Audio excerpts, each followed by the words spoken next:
May was an interesting month for new movies. I wouldn't say it was a bad month for new movies. I also wouldn't say it was particularly a good month. It was kind of like the Taco Bell of movie months. In the moment, it was really good. And then in hindsight, after you've ordered and eaten your cheesy gordita crunch and you sit there reflecting on the decision you just made, you wonder, was it actually good? I'm not exactly sure which movie is the cheesy gordita crunch in this analogy, but I think you get the point. Maybe I feel strange about May because I spent a lot of this month over at the Cannes Film Festival in France. We're not going to use a Cannes counter for this video.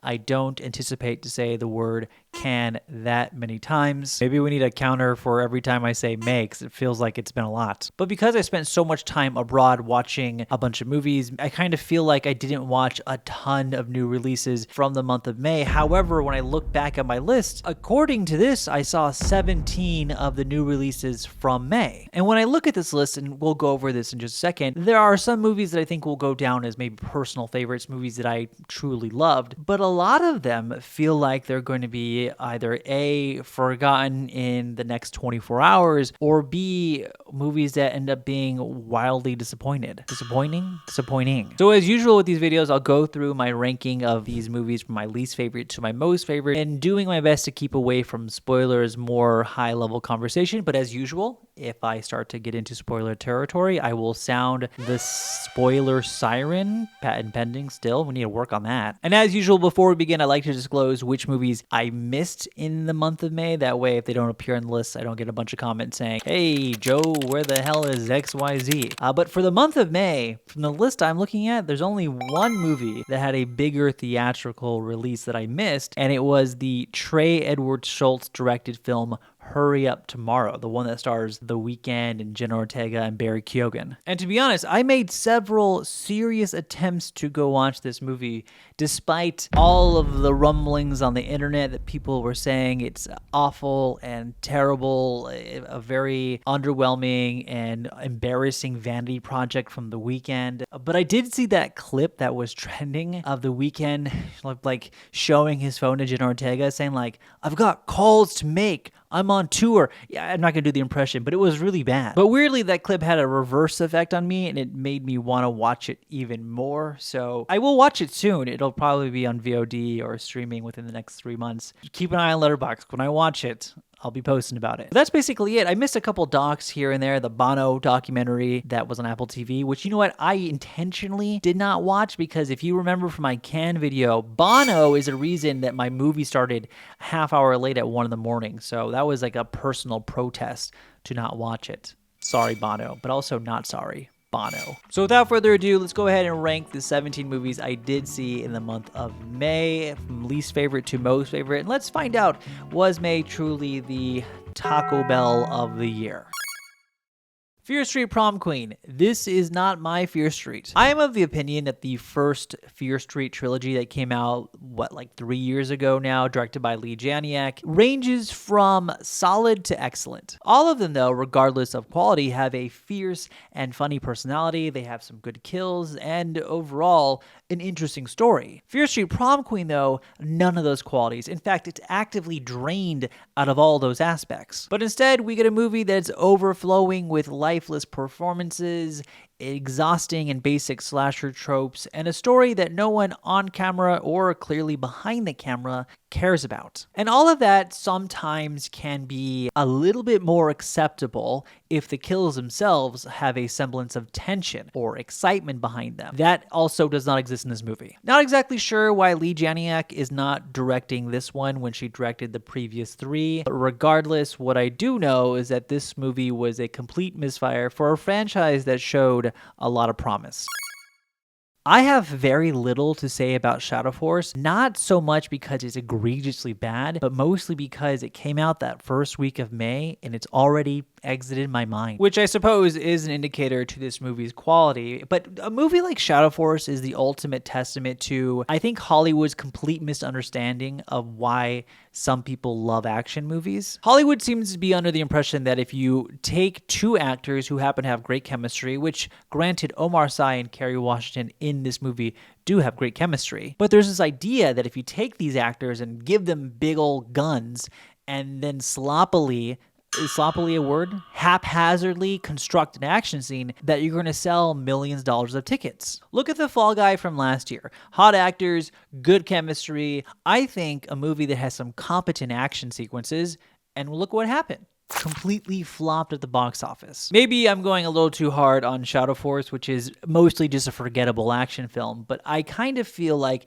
action as a genre gets relegated often as like a lesser prestigious genre and disrespected a lot by people within the industry and audiences. A good action movie, like any good movie, takes a lot of time, a lot of effort, and a lot of skill.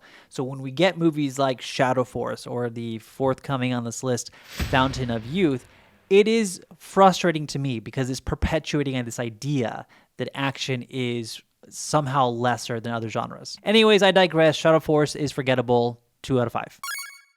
The Lilo and Stitch live-action film is very bad, but it's somewhat ironic to see all of the hate and the vitriol that was pointed and directed at the Snow White live-action movie, and yet the Lilo and Stitch film has somehow dodged all of that. And I say ironically because both movies are very bad. And we could argue until we're blue in the face about which one is worth. At that point, to me, we're just nitpicking, but essentially, they're both committing the same sins. Both of the live-action remakes made some fairly big story changes from the original, and I'll go even further as to say that the changes made in the live-action Lilo and Stitch movie are not only more egregious and more irresponsible than the changes made in the live-action Snow White movie, but the changes in this film shows a fundamental misunderstanding of the thematic soul of the original and what made that movie special. The only aspects of the live-action adaptation of Lilo and Stitch that work are the moments that are scene for scene, shot for shot rips from the original, except in this version,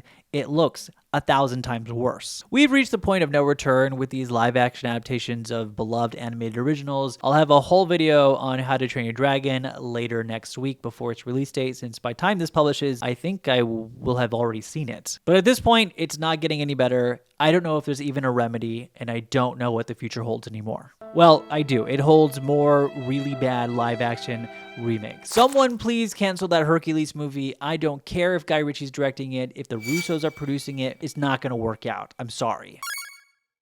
Speaking of Guy Ritchie, Fountain of Youth is the next movie on this list. It is an action, adventure, Apple TV movie starring John Krasinski, Natalie Portman, Isa Gonzalez, Donald Gleason. Good cast, really bad movie. I'll keep this short. Guy Ritchie, if you're listening, I don't know what's going on. I hope you're okay. If you're being held hostage, blink 3 times in the next press junket. We'll get you out. I have complicated feelings about John Krasinski. I'm a big fan of The Office, so he's always going to have a small portion of my heart. He's Jim Halpert. And I thought he showed promise with his directorial debut in A Quiet Place. And I think A Quiet Place Part 2 is as good as Part 1. But lately, there's been something in the water. I don't know what it is exactly, but John Krasinski seems to have a negative aura. For the boomers or millennials watching this, aura means charisma. Thank you, Urban Dictionary. He's not really fit for a role that's supposed to be this Indiana Jones-esque type character, an adventurer, a pilferer who's charismatic and can woo the ladies. This movie tries very hard to convince us that him and Isa Gonzalez have chemistry on screen. That is not the case. In fact, he has more chemistry with Natalie Portman's character. The problem there is they're related in the movie. They're brother and sister. They shouldn't have that sexual chemistry, but weirdly enough, they do. Weird movie. I don't exactly know who this movie is for. Maybe your coworker, but it is painfully generic. Another simple favor is a wild movie that's both a good and bad thing. I laughed more than I thought, and for that, I will give it some credit.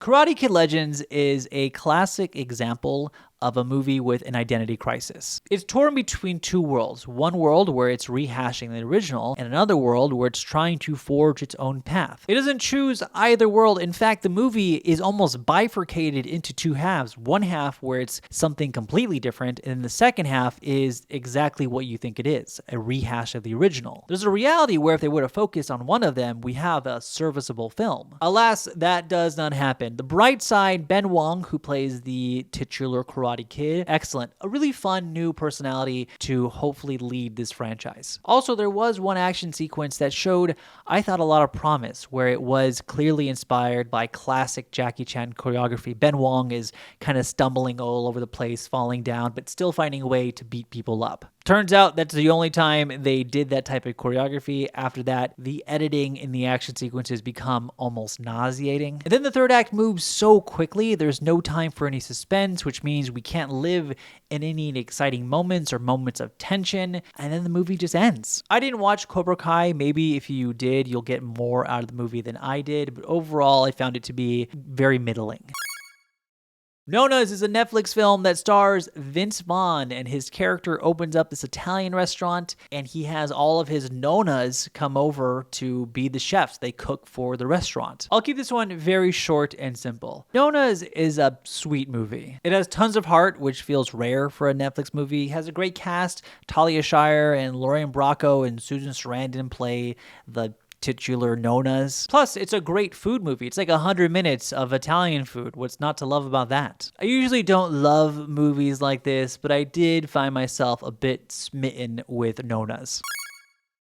Mountainhead is the comedy on Max that was directed by Jesse Armstrong, who famously created Succession, which, by the way, is a perfect show, maybe the best show in the last 10 years, hell, maybe more. And Mountainhead seems like it's trying to do something similar. Has a great cast with great performances and topical commentary. Is that commentary very sharp? No. Is it subtle? Absolutely not. Is it entertaining? I thought it was. It might be a bit shallow, but hey, sometimes these comedies have to be blunt. It's scary how much of this can go over some people's head. I saw Clown of the Cornfield back at South by Southwest earlier this year, so excuse my memory if I forget anything. But my biggest takeaway was, first half, very standard slasher, which, you can interpret that as a bad or good thing. I found it a bit boring, but not exceedingly painful. Second half, though, I think it completely changes for the better. The performances start to break in a little bit more, they're having a lot more fun in the second half, and there's actually a very interesting thematic dialogue happening. I wouldn't call it outright an exploration of generational trauma. There's definitely shades of that, but more of this discussion of generational expectation. I don't know, it's hard to explain, but it's more interesting. The movie's overall a lot funnier in the second half, and I think overall ends on a high note. Bring Her Back might deserve its own video. Unpacking this movie in 2 minutes might be a disservice, especially because people adore this movie and I kind of sit somewhere in the middle. I think the Philipper brothers have a lot of genuine talent. I think they are exciting voices in the sphere of horror. And Bring Her Back to me is not a scary movie. It's a bleak movie, and I think overall very tragic movie. Now, 2 points of clarification. That is not to imply this movie doesn't have any upsetting sequences or images. That is not the case. There are some scenes in this film that are viscerally disturbing. But that's kind of where my first hang-up is. These sequences serve no real purpose beyond provocation. And provocation, by the way, is a completely valid goal for a film to have. But this film is not an exploitation film. This is a movie that's trying to get at something deeper, the horrors of trauma and grief. But I think the tensionless violence and kills mostly feel empty. They serve no purpose to the overall themes of the movie. And that's a bummer, because the only time I feel like this movie is tapping into anything semi-sincere is at the very end. And at least with Talk to Me, I thought it had a twisted sense of humor where the violence at least served a greater purpose. And ultimately, I feel like Bring Her Back is trying to get to this deeper meaning, but on its journey there, stumbles and gets distracted. I'm actually going to skip the Phoenician Schme because unless you're in New York or LA, most people will watch this movie in June. But I'll leave you with this. Wes Anderson still has not made a bad movie, and I may not have loved the Phoenician Schme, but it is growing on me. Slowly. I'll give it a second watch and prepare more coherent thoughts in June. Look, I understand movies about a protagonist who happens to be on a moving vehicle, maybe a train, maybe a plane, with an objective, and it turns out on said plane or train there's other assassins, also with the same objective, and so chaos erupts. We've gotten those movies before, I think. The difference with Fight or Flight, one, it has Josh Hartnett. I love Josh Hartnett. And while Fight or Flight may not have the most unique premise, I think it's wickedly funny, and the action, most importantly, is well constructed, well edited, and well choreographed. Remember what I said earlier, making a bad action movie is easy. So when I see an action movie that has glimmers of something special, I want to prop it up. And so while Fight or Flight may not be perfect, it is a movie I enjoyed. Final Destination Bloodlines is a bonkers movie, and I'm not exactly sure if we deserve this movie right now. Prior to this film, this was a franchise of many highs, but also some really lows. There was a world that I was prepared to live in where this movie was laughably bad, but still fun. But I'm sitting here before you and I'm saying happily, this movie's genuinely great. These movies have always been great at exploiting everyday objects and creating the most skin-crawling tension. And in this franchise, Bloodlines might be up there with the best to ever do it. Just some absolutely insane Rube Goldberg-esque set pieces, really great character work as well, and a movie that is a little bit more sneaky in its discussion of death and generations and guilt. But most of all, it's just a ridiculous movie. There's an MRI sequence in this movie. I'll never forget it. Look, is the MCU so back? Is the MCU dead? Whatever, I don't even know anymore. What I do know is this. Thunderbolts was a welcome surprise. And yes, I'm going to call it Thunderbolts. I'm not going to call it New Avengers. That was a dumb marketing ploy. Anchoring this movie with Yelena was a brilliant move, but most importantly, it was really refreshing to see the MCU allow this movie to be a little bit more intimate. Characters have conversations that feel real and feel deeply personal to them. And besides the post-credit scene, there's no real direct connection to what's happening or ongoing in the MCU world. It does run into some typical MCU problems, probably too many hands in the cookie jar, just too many characters, which I guess that makes sense why they got rid of Taskmaster so quickly. R.I.P. Taskmaster. But overall, very happy with how Thunderbolts turned out, and I want to stay optimistic with the MCU, and I am a little bit with Fantastic Four. I do have concerns about Doomsday, but we'll have to have that conversation on a different day.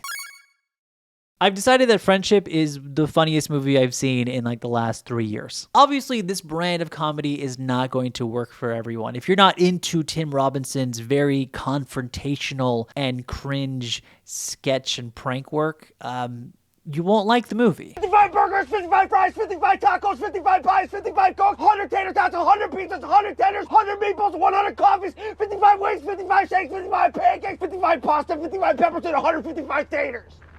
Okay, that'll be $680. But I don't want to reduce this to just a Tim Robinson special where it's joke after joke after joke. I think this movie is actually saying a lot about the quote-unquote male loneliness epidemic. I know that's a term that gets tossed around a lot in jest. However, I think this movie is having a very worthy discussion about platonic male relationships. Anyways, very funny movie that I will happily be rewatching over and over again.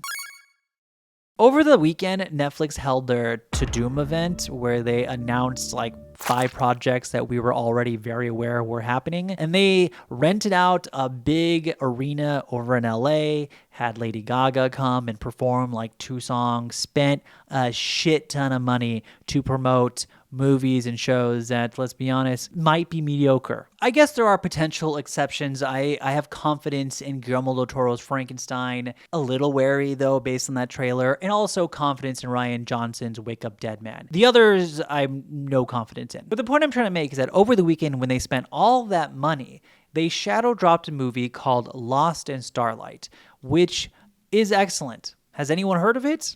Not really. I don't want to give too much away, but here's what you need to know. It's gorgeously animated. There's a really fun dialogue that's happening between future tech and the analog past. But maybe most importantly, and obviously, is that it's a character-driven romance that works. It's a movie that makes you care for them as a couple, but more importantly, them as individuals. And that is extremely refreshing. So if you get a chance to watch Lost in Starlight, do yourself a favor and watch it.